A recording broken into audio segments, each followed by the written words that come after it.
Ratnam deemed to be university Coimbatore 2026 கல்வியாண்டிற்கான மாணவர் சேர்க்கை நடைபெறுகிறது. தொடர்புக்கு 8448448909. இந்திய நாட்டில் சித்தர்கள் வாழ்ந்த பூமி, ஆன்மீக பூமி நமது நாடு. பாரம்பரியமிக்க நாடு நமது பாரத நாடு. பல கலைகளை கொண்டிருந்த நாட்டில் யோகா கலையும் மிக முக்கியமான ஒன்று. நமது சித்தர்களால் உருவாக்கப்பட்டது. பதஞ்சலி முனிவரால் உருவாக்கப்பட்ட இந்த யோகா மூச்சு பயிற்சி உடலுக்கு இந்த பயிற்சி பண்ணுவதனால் நுரையீரல் சரியாகிறது, பிளட் பிரஷர், இருதயம் சரியாகிறது, சுகர், பிளட் பிரஷர் எல்லா நோய்களும் இல்லாத ஒரு உருவாக்குவதற்கு, அலோபதி மருந்து, சித்தா மருந்து இல்லாமல் உருவாவதற்கு முழு காரணமாக இந்த யோகா பயிற்சி உலகெங்கும் இன்றைக்கு யோகா தினமாக கொண்டாடப்படுகிறது. ஜூன் 21 ஜூன் 21 இந்த நாளில் அக்டோபர் 2014 ஆண்டு மாண்புமிகு பாரத பிரதமர் அவர்கள் ஐநா சபையிலே சொல்லி இது உலக யோகா தினமாக இன்றைக்கு கொண்டாடி கொண்டிருக்கிறோம். இன்றைக்கு எங்களுக்கு பயிற்சி கொடுத்த மதிப்புக்குரிய சுப்பிரமணியம் அவர்கள் மிக சிறப்பான முறையில் பயிற்சி கொடுத்தார்கள். இது உடலுக்கும் உள்ளத்திற்கும் ஆன்மாவிற்கும் நல்லது. யோகா பயிற்சி எல்லோரும் செய்ய வேண்டும். தில்லானமாரம்மாள் படம் பார்த்துருப்பீங்க. அதில் பார்த்தீங்கன்னா நலந்தானா உடலும் உள்ளமும் நலந்தானான்னு ஒரு பாட்டு வரும். ஆனால் அந்த யோகா பயிற்சி செஞ்சாலே உடலும் உள்ளமும் நோயும் இல்லாத ஒரு பயிற்சியாக உருவாவதற்கு இந்த யோகா எல்லோரும் செய்ய வேண்டும் என்று பாரத பிரதமர் நரேந்திர மோடி அவருடைய சார்பாகவும் தமிழக பாரதிய ஜனதா கட்சியின் சார்பாகவும் கேட்டுக்கொள்வேன். இல்லப்பா, சட்டமன்றத்தில் நேரலை எதிர்கட்சி பேசுறவங்க நேரலையா கொடுக்கணும்னு சொல்லி எதிர்கட்சி தலைவர் புகார் மனு கொடுத்திருக்காரு. கடந்த காலங்களில் எப்படி இருந்தது நீங்க சட்டமன்றத்தில்? இதனால இப்ப புதிதாக ஏன்னா இவங்க வெளிப்படையான தன்மையாக எங்களோட சட்டசபை நடைபெறும் சொல்லி ஏற்கனவே தெரிவிச்சிருந்தாங்க. ஆனா இப்போ குறிப்பாக அது மாதிரி இல்லை. ரொம்ப வருத்தமான செய்தி. உங்க கேள்வியே ரொம்ப வருத்தமா இருக்கு. எப்படின்னு கேட்டீங்கன்னா, தேர்தலுக்கு முன்னால ஒன்ன சொன்னாரு, ஒன்னு சொல்லல, நிறைய சொன்னார். ஆனா தேர்தலுக்கு பிறகு எதுவுமே நடைமுறைக்கு வரல. தேர்தலுக்கு முன்னால மேடைக்கு மேடை நிறைய பேசினாரு. பஸ்ஸுக்கு மேல ஏறி நின்று 10 ரூபா பாட்டிலுக்குன்னு ஆடினாரு, பாடினாரு. சினிமாவில் ரஞ்சிதமே ரஞ்சிதமே மாதிரி 10 ரூபா பாட்டுக்குன்னு பாடினார். தேர்தல் அறிக்கையில் நிறைய சொன்னார். பெண்களுக்கு 2500 ரூபா தருவோம் அப்படின்னு சொன்னாரு. 1000 ரூபா தான் கொடுப்பதாக சொல்லியிருக்காங்க. அதுவும் போய் சேரல. இன்னும் ஒரு பெண்மணி, ஒரு சகோதரியை பார்த்தேன், இப்படி கை வச்சாங்க. பாக்கெட்ல, அவர் பாக்கெட்ல இருந்து எடுத்து கொடுப்பாரு. அவரு பாக்கெட்ல இருந்து எடுத்து கொடுப்பாரு. அவரு இப்ப பேசவே மாட்டாங்க சட்டமன்றத்தில். அவர் தான் நம்முடைய ஜோசப் விஜய் முதலமைச்சர். அவர் 4000 ரூபாய் தருவோம்னு சொன்னாரு மாணவர்களுக்கு. 4 பைசா கூட நான் காணல. பையிலிருந்து எடுக்க வேண்டியிருக்கு. 400 கோடி ரூபாய் பேங்க்ல தான் இருக்கு. 6 சிலிண்டர் தருவன்னாரு. ஆளையும் காணும், சிலிண்டரையும் காணும். பேச சொன்னா பேச மாட்டேங்காரு. சட்டமன்றத்தில் போய் உட்கார்ந்துட்டு வந்துட்டு இருக்காங்க. சட்டமன்றத்தில் நேரலை காட்சிகள் உருவாக்கும்னு சொன்னாரு. அதுவும் இப்ப நடக்கல. அவர் சொன்ன எதுவுமே நடக்கல. மக்கள் யாருக்கு ஓட்டு போட்டாங்கன்னு மக்களுக்கும் தெரியல. எப்படி முதலமைச்சராக இருக்கணும்னு அவருக்கும் தெரியல. இந்த சூழ்நிலையில் நாடு இன்னைக்கு போயிட்டு இருக்கு. இந்த 40 நாளிலும் 207 குற்றங்கள், அதில் 40க்கு மேல கற்பழிப்பு சம்பவங்கள். 3 வயசு குழந்தையும் விட்டு வைக்கல. கஞ்சா, போதைப் பொருள் எல்லாம் நாளுக்கு நாள் கூடிக்கிட்டே போயிட்டு இருக்கு. கடந்த கால அரசுக்கும் இந்த அரசுக்கும் எந்த விதமான வித்தியாசம் இல்லை. மக்கள் எதை நினைச்சு ஓட்டு போட்டாங்கன்னா, கொலை சம்பவங்கள், கற்பழிப்பு சம்பவங்கள் நிறைய நடந்துட்டு இருக்கு. 2 நாளைக்கு முன்னால் நம்ம திருநெல்வேலியிலே பாத்தீங்கன்னா 17 கற்பழிப்பு சம்பவங்கள், படுகொலைகள். இதை எங்க போய் சொல்றது, யார்கிட்ட போய் சொல்றது, யார் ஓட்டு போட்டாங்க, யார் முதலமைச்சர், யார்கிட்ட போய் சொல்றதுங்கிறதே எனக்கு தெரியாம இன்னைக்கு மக்கள் முழிச்சிட்டு இருக்காங்க. இன்னைக்கு பார்கள்ல தமிழக வெற்றி கழகம் மாவட்ட செயலாளர் பேரை சொல்லி தொடர்ந்து மாமூல் கேட்கதா நேற்று சிசிடிவி பதிவு வெளியாச்சு. என்ன நினைக்கிறீங்க? தேர்தலுக்கு முன்னால நிறைய வாக்குறுதி கொடுத்தாங்க. ஊழலற்ற அரசாங்கம் கொண்டு வருவோம். ஊழல் இப்ப கீழே இருந்தே ஆரம்பிச்சிருக்கு. எதை எதிர்பார்த்தோமோ அதை விட அதிகமாக நடக்கும்.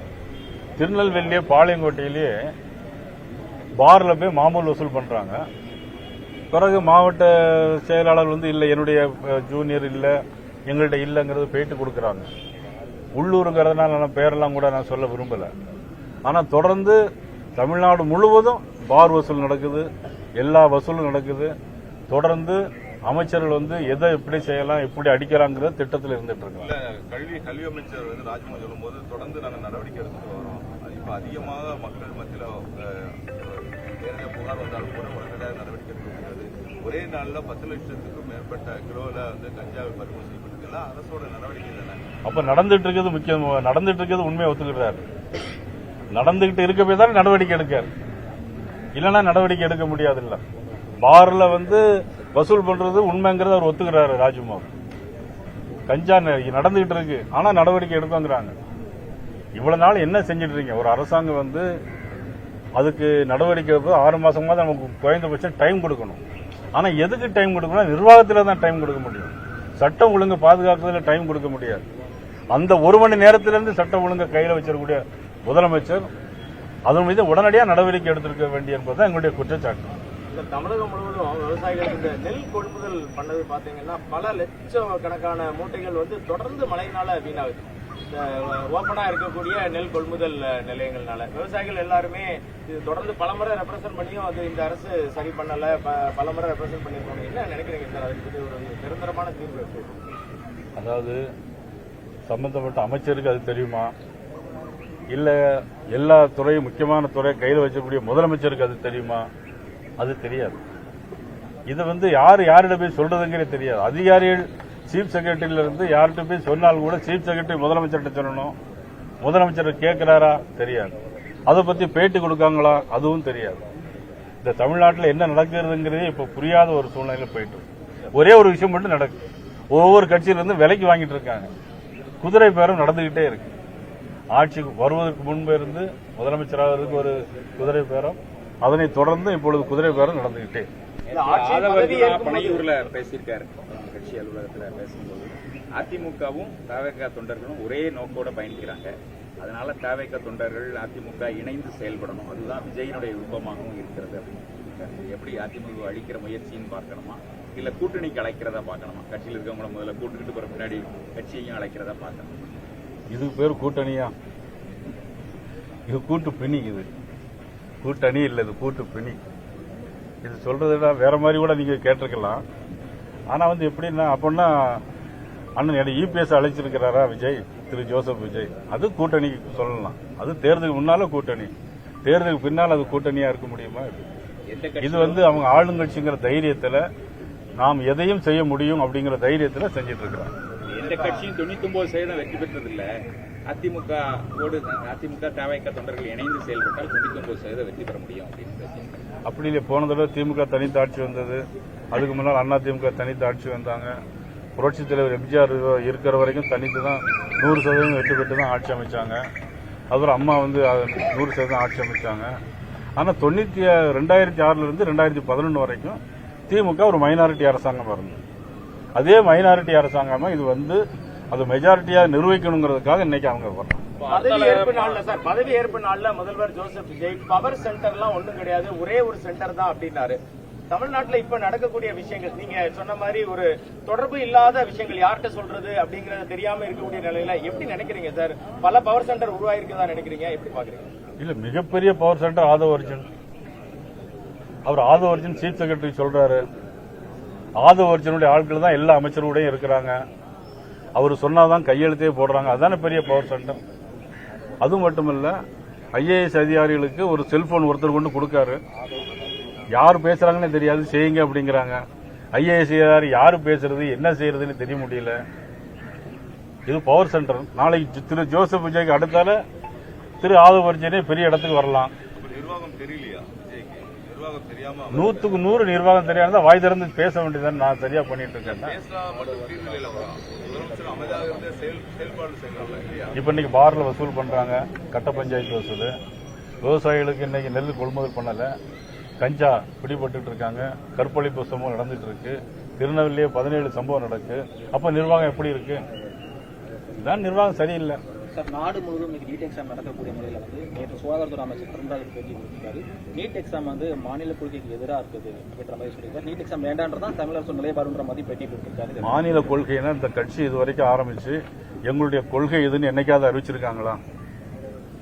இந்த கட்சிக்கு என்ன கொள்கைகள், கட்சி ஆரம்பிச்சாங்க என்ன கொள்கைகள் முதல்ல அறிவிச்சிருந்தாங்கன்னா கட்சிக்கு கொள்கைகள் இருந்து நீட் எதுன்னு தெரியும்.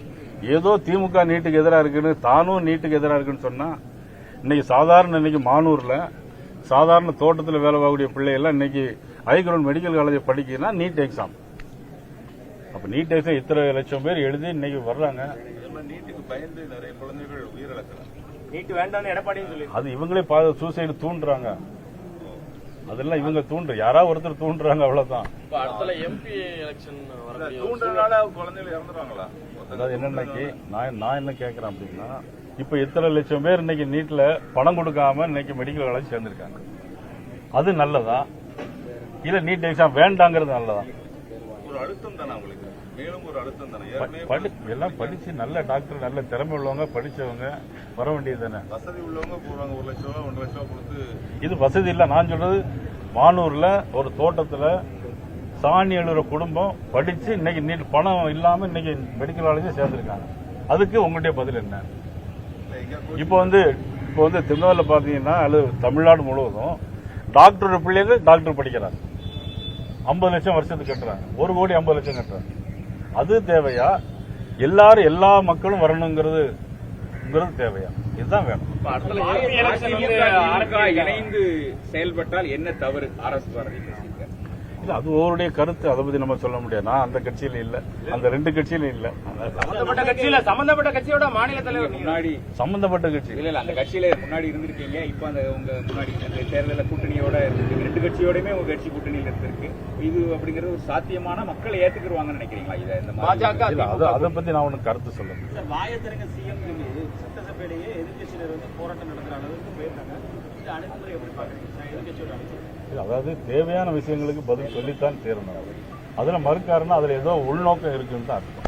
அதாவது இவர் ஆனந்த் சொல்லியிருக்காரு, நம்மளை விட நம்மளோட இதயத்துல தலைவரை வச்சிருக்கிறது சிஎம் சொல்லி அவங்க இதயத்திலே வச்சுட்டு வந்ததை நான் பெருமையா நினைக்கிறேன் அப்படின்னு யாரு ஆனந்த் சொல்லியிருக்காரு. சிஎம் சொல்லி ஸ்டிக்கர் அவங்களோட பாக்கெட்ல வச்சுட்டு வந்தாங்க. யார் வச்சுட்டு வந்தாங்க? திமுக. அப்ப ஆனந்த் சொல்லியிருக்காரு, எனக்கு ரொம்ப பெருமையா இருக்கு, எதிர்கட்சியில் உள்ள கூட சிஎம் சொல்லி அவர் இதயத்துல அந்த பொறிக்கப்பட்டது எனக்கு ரொம்ப பெருமையா இருக்கு. அதுக்கு இன்னொரு அர்த்தமும் சொல்ல முடியும். என்னால அது வேண்டாம். நேரடி விவகாரத்துல பிரதமரை சந்திக்கிறதுக்கான வாய்ப்புகள் இருக்கா? மத்திய அரசு இதில் நடவடிக்கை எடுக்க முடியாது. நிர்வாகம் சரியில்லைங்கன்னு சொல்ல முடியும், அவ்வளவுதான். மேகதாது அணை நிச்சயமா மேகதாது பிரச்சனையில அணை கட்ட விடாங்கல்ல தமிழக பாரதிய ஜனதா கட்சி உறுதியாக இருக்கு. வண்ணத்து பூச்சி பிஜேபி கையில தானே இருக்கு. மேகதாது அணைக்கு வண்ணத்து பூச்சி, அழகான வண்ணத்து பூச்சி பிஜேபி கையில. எப்படி காவிரிக்கு ஒரு தீர்ப்பாயம் மத்திய அரசு எப்படி தமிழகத்துக்கு நன்மை கொடுத்ததோ அதே போல மேகதாது பிரச்சனையிலும் நிச்சயமாக நன்மையை கொடுக்கும். Rathinam deemed to be university Coimbatore 2026 கல்வியாண்டிற்கான மாணவர் சேர்க்கை நடைபெறுகிறது. தொடர்புக்கு 8448448909.